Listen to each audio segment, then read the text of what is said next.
and welcome back to my channel. Today's video is going to be my wrap up for my 8 skincare brands that I wanted to try in 2018. I'm basically going to be recapping all 8 brands with you, letting you know which brands I was able to try out, what products, what did I like the brand in general, and then there are 2 brands that I did not get around to testing out, so I'll share those brands with you guys. So if you guys are interested in more about the 8 skincare brands that I wanted to try in 2018, then just keep watching. I feel like the last few videos that I posted, depending on the order that I posted in, I've been wearing this hoodie, but I promise it's like a different day. I'm just like obsessed with this hoodie right now. It's just my like Adidas hoodie. I'm in love. Plus I just love this color, you know?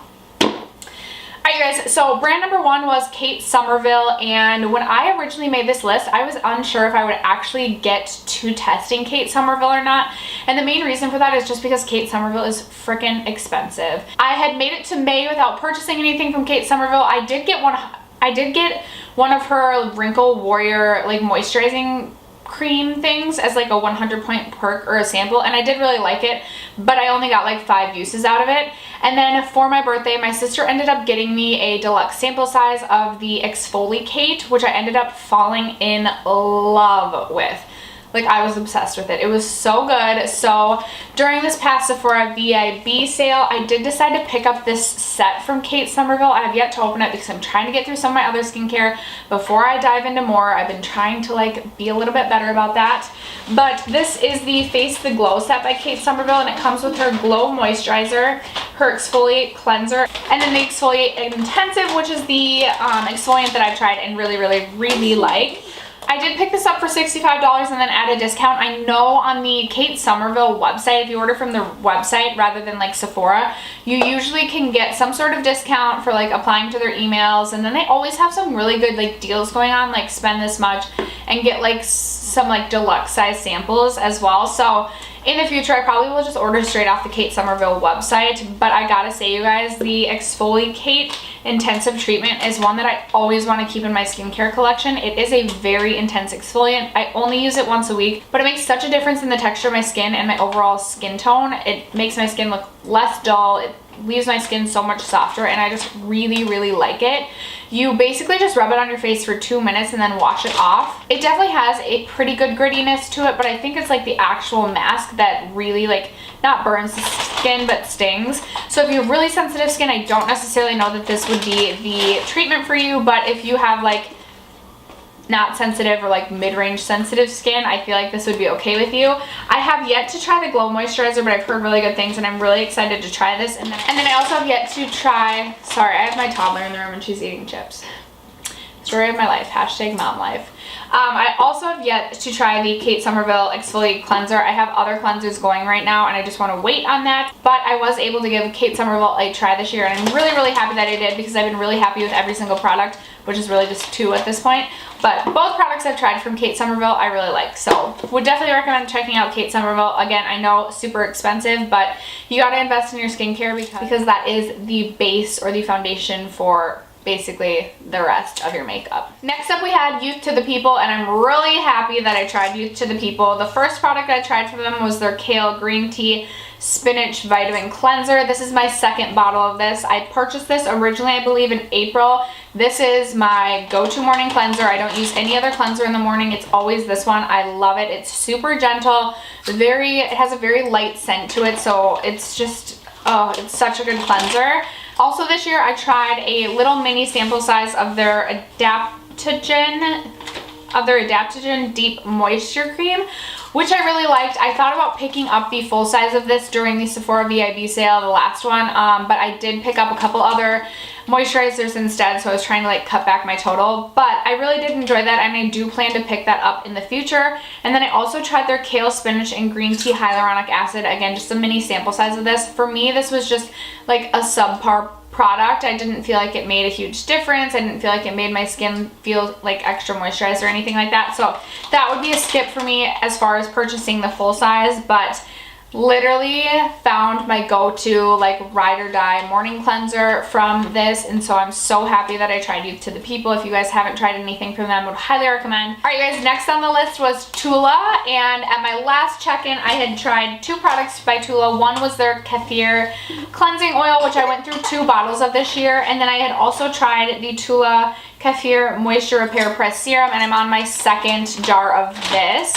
I do really enjoy the serum. It makes my skin super soft and feel super moisturized. I usually go in with this at night, but I actually may, unless this says specifically, use AM and PM. I may start using this as my AM serum just because it's a little bit lighter, and I have like a super intensive like moisture routine right now at night. But this is a great serum, very, very moisturizing. This is really expensive. It's $65, but I have really enjoyed this. I even have another backup for when this one goes, so have really enjoyed the Moisture Repair Serum. Yes. The cleansing oil, I said this in my last empties when I was talking about it. For me with cleansing oils, I get like super excited about a cleansing oil during like my first round or like my first bottle, and then I repurchase it, and for some reason I just get like bored of the cleansing oil the second bottle I go through. So I went through 2 bottles of that. I'm gonna be done with it for a little bit. I'll probably go back to my Burt's Bees, which I went through a couple times and then got bored of that. It's not a bad product, but it's a $32 cleansing oil, and I just felt like it was expensive. It was a really good cleansing oil though. I mean, if you want to buy it, it's a good product. I just don't feel it's absolutely necessary to spend $32 on a cleansing oil. The Burt's Bees one is $15, or you can just use coconut oil, which you can get for like $7 at your grocery store. So that's kind of how I feel about the cleansing oil. And then I purchased one of their little mini sets when they finally came into Ulta. It came with their probiotic skincare. It came with their purifying face cleanser, which I like. It's not my favorite cleanser. I wouldn't repurchase this in a full size or anything. I don't know. It just wasn't my favorite cleanser. I mean, it did the job, but I just feel like I love the cleansers that I'm currently using, which are the Youth to the People and like the Korres Greek Foaming Cleanser, that this just didn't replace those. So yeah, it's not that I would say it's a bad product, but I just wouldn't be like, oh my gosh, the best cleanser out there. I also tried one of their hydrating day and night creams. It came in the blue jar. I went through 2 deluxe samples of that, and I really did like that. It was more of a lighter cream, so one that you could go in with before you went in with your foundation or anything like that. One that I would consider purchasing like more in the summertime. It's definitely not going to be like my winter day / night cream, just because it's not moisturizing enough for me. If you have super, super dry skin, probably not one that I would recommend. It's not going to give you enough hydration. We got the toddler joining us. Okay, what else from Tula have I tried? I also got their illuminating face serum in the little sample set that I have.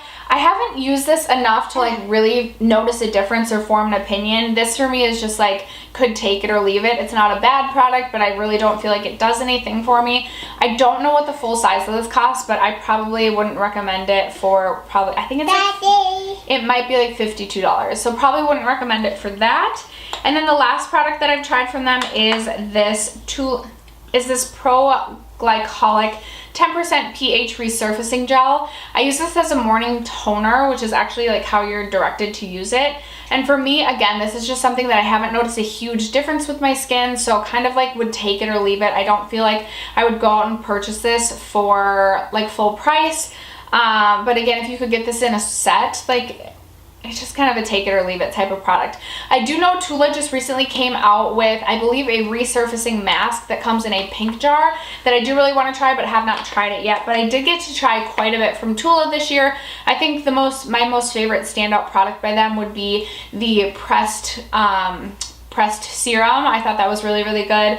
And then I also did like their day and night cream. Again, it's just not the most moisturizing moisturizer you're gonna find. The next brand on the list was Saturday Skin, and I did get to try quite a bit from Saturday Skin. I actually have a full review on their No Bad Days set on my channel, so I'll leave that link below so that you guys can get a little bit more in-depth detail about 4 of their products that I did get to try in that set. That set retails for $39 on Sephora, and I believe you can still get it, and it is a really good value. I would highly recommend it. The only thing that I currently have the full size in is their Rub-A-Dub, what do they call this? The Rub-A-Dub Refining Peel Gel. This is, I want to say, like my favorite product, but I actually, like, reflecting back, really like all of the products that they offer. This product is basically like a dry peel gel, so it's super, super gentle on the skin, but it also still exfoliates your skin. gets off all your dead skin and does a really nice job of just evening out your skin and giving you like a really good flat, nice, smooth surface or texture to your skin. So then I also tried their Daily Dew Hydrating Essence Mist, which I really actually enjoyed. It was a great mist. It had a really nice mister on it, at least in the sample size. I'm not so sure about the full size, but it did a really great job of hydrating the skin. It isn't necessarily something that I would use to prolong the wear of my makeup, like as a setting spray or anything like that. But between skincare steps, it was super, super hydrating, or just like at night, super hydrating. I really liked that. It just retails for $34 for a full size. And that's just like one of those things, like a hydrating essence is just, oh, it's hard for me to actually get myself to spend that type of money on basically like, not like water, but like a hydrating essence. I don't know. That's just me. I also tried their Wide Awake Brightening Eye Cream, which I really liked, and I would definitely purchase in a full size. Right now I'm going through the Belief Moisturizing Eye Balm, which I love. But I do actually kind of want to purchase the Saturday Skin Wide Awake Eye Cream for my morning eye cream. The Belief one is really good for the nighttime because it's so hydrating. The Saturday Skin one is super hydrating, but it also has like a cooling effect to it, and it just like, it truly does just make your eyes look more wide awake. It takes away some of the puffiness or bags that you may have underneath your eyes, and I really enjoyed that eye cream. Normally I don't love eye creams. Normally I think like they're kind of a waste of money, super expensive, not worth it. But this is one I actually do think is worth it. And then the last product that I tried from them was their Featherweight Daily Moisturizing Cream, which I also really, really liked. It was sort of like, had like a cooling, it just felt cool on your face when you put it on. Super moisturizing, but didn't take forever for your skin to soak in the moisture. So if you wanted to use it like right before your makeup as your day cream, you definitely could. That's how I preferred to use it. Again, it wasn't like the absolute most moisturizing moisturizer, so I like to go in with something super moisturizing at night just because I do tend to get drier skin. But I really enjoyed that and would definitely consider picking that up in a full size as well. It definitely felt more of like a gel-like consistency type of moisturizer. I don't know, I really did enjoy that too. So pretty much everything I tried from Saturday Skin I would recommend, and I really did like. And if you guys have not checked anything out from them, again, I would really recommend purchasing that No Bad Days set. $39, I believe it's like a $70 value, and you get all 4 of those products in it, and I really enjoyed it. So the last brand on my list that I actually got around to trying was Grown Alchemist, and I have 3 products from them, but I've only used 2 of them. The first is the Grown Alchemist Age Repair Moisturizer. This is with white tea extract. I just recently started using this as my nighttime moisturizer. This is very moisturizing. I really, really like it. I do think the full size of this retails for like $65. I got this in a FabFitFun box, or like as an add-on for really cheap. But the thing about Grown Alchemist is they're just super expensive, and I don't necessarily know that any of the products I've tried warrant the price tag that they are. I know if you log onto their website, usually you can get like 10 to 15% off if you sign up for their emails, but they're still so expensive. So I'm enjoying this moisturizer, but this is not one that I feel the need to go purchase the full size, because I have moisturizers that I like just as much, or will give me just as much moisture to my skin at a lower cost. So that's how I feel about this white tea moisturizer. And then the other one that I've tried is the Grown Alchemist Antioxidant Facial Oil with Borigo, Rosehip, and Buckthorn. I'm almost done with this. I've really enjoyed this. This is a very, very hydrating oil, so perfect for me in the evening times. That's what I've used it as. I use it almost every single night as my morning oil. Again, this is super expensive. I want to say it's again like $65-ish for 0.84 fluid ounces. I would recommend going with the fresh sea berry or like buckthorn oil over this, because to me they feel like almost the exact same oil, and you get basically double for less money when you're buying the fresh. But I mean, this is a really good oil, don't get me wrong. I would highly recommend. It's just so expensive. It's expensive to invest in your skincare, we all know that, but yeah, I would recommend checking out the fresh one probably over this. And then I also have the Grown Alchemist Polish Facial Exfoliant. Again, I got this in a FabFitFun. I just have so many other exfoliants that I've been trying to get through this year that I just didn't want to open this one yet. So I still have yet to try this one. It's on my list to try, but I'm not going to sit here and review a product that I haven't tried for you guys. So excited that I got to try Grown Alchemist, excited that I got to try all of these products at a lesser cost because I got all of them through FabFitFun. I don't know that I would have been super excited about Grown Alchemist if I had paid full price for it. I just feel like it's too expensive for what you're getting. At least in my opinion, but you guys will have to let me know if you've tried Grown Alchemist and what your favorite products are in the comments down below.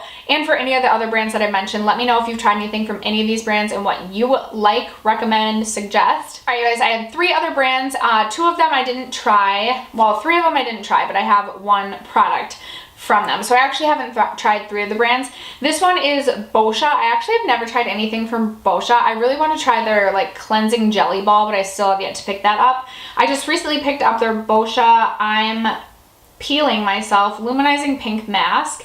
A peel off mask. I've been really into like peel masks lately, but again, I'm really trying to get through some of my skincare before I jump into other things, which is why I haven't opened this or tried this yet. I knew I was filming this update for you guys, and I was like, well, do I open it and try it? And I was like, no, I just don't feel like having so much skincare open in my collection. I picked this up during the Sephora VIB sale. Normally I wouldn't just, well, yeah, I probably would just buy to buy, but I did buy this because I was really interested in trying it and I wanted to get it at a discount, but still haven't tried it. And then I did not get around to testing out Derma E, which is probably the least expensive of all the skincare brands that I mentioned today. And I also did not get around to trying One Love Organics.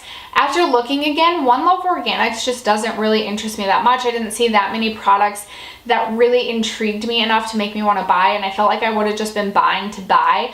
Derma E, I definitely still want to try. They have quite a few less expensive like face oils and things like that, but I just didn't get around to trying them because I have so much skincare in my collection right now and I didn't want to bombard myself any more than I already have. But if you guys have tried anything from either of those 2 brands and would have any recommendations for me, definitely let me know in the comments below. But after that, that is going to conclude my wrap up for the 8 skincare brands that I wanted to try in 2018. I will be filming my 8 makeup brands that I wanted to try in 2018 and getting that up in the next week or so, so keep your eye out for that. And I definitely do plan to do 9 brands I want to try in 2019. I'm not going to do skincare and makeup separate. I'm just going to combine the 2 for next year so I don't feel as overwhelmed, and plus I feel like I've been trying more and more brands. But if you guys are interested in seeing that, make sure you are subscribed so you don't miss out. Other than that, thank you guys so much for sticking around to watch this video, and I'll catch you guys in my next one. Bye!